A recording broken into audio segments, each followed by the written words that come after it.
Part 1. The summons of the sky post. A frantic carrier pigeon landed on Mickey's windowsill, a tiny scroll tied to its leg. It was from the sky postmaster. Urgent. My fleet of message birds has come down with feather flu. Critical messages will be delayed. Can you help? Look up.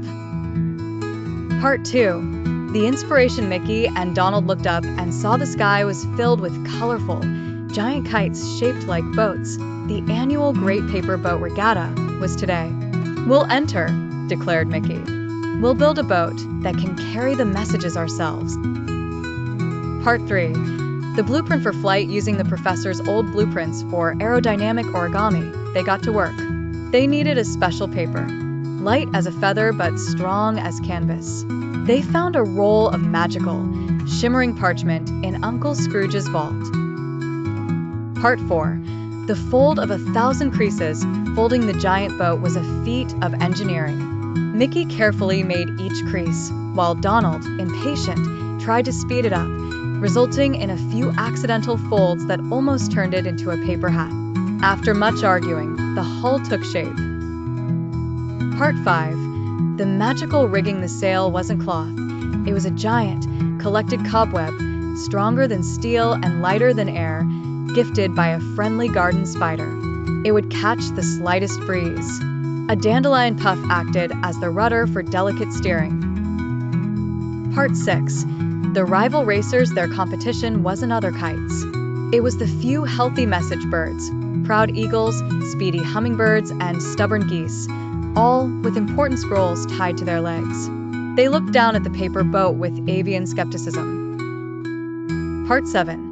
The launch. With a basket of messages in the hull, they launched from the highest hill. A gust of wind filled their cobweb sail, and the paper boat lifted gracefully into the sky, joining the flock of birds in the aerial race. Part 8.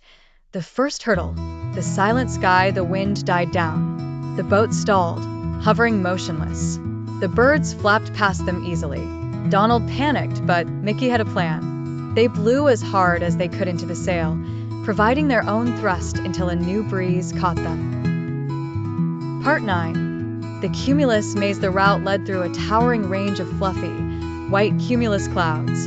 It was a maze with dead ends and tricky currents.